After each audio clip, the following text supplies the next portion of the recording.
EIKA Smart Lab butas yra tęstinis EIKOS projektas, kurio tikslas parodyti žmonėms vyraujančias tendencijas pasaulyje. Šio buto išskirtinumas yra, jog jame yra panaudota begalės tvarių medžiagų, tokios kaip molis bei tinkas.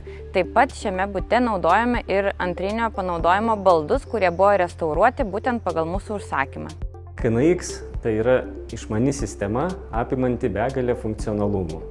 Vartotojui belieka pasirinkti, kokias funkcijas norės įsidiegti savo bute.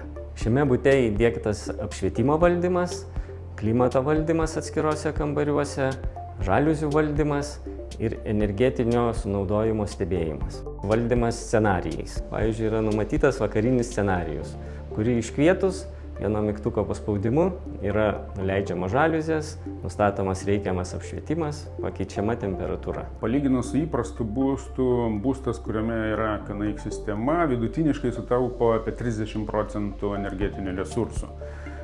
Tas skaičius yra kintantis, nes tai priklauso ir nuo gyvenamo būdo, ir nuo to, koks yra būstas, ar tai yra namas, ar būtas, daug aplinkybių, bet vidutiniškai apie 30%. KNX sistema čia valdo mikroklimatą, šviesas, prijungta prie signalizacijos, rekuperacijos. Visą tai mes galime matyti ekrane ar mūsų mobiliam telefone ir bet kuriuo momentu pasižiūrėti, kada kokie resursai buvo sunaudoti.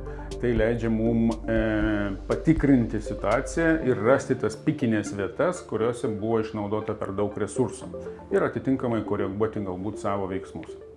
Pagrindinis tikslas buvo parodyti žmonėms, kodėl to reikia ir kaip tai gali palengvinti mūsų buitį bei padėti sutaupyti kasdienius kaštus.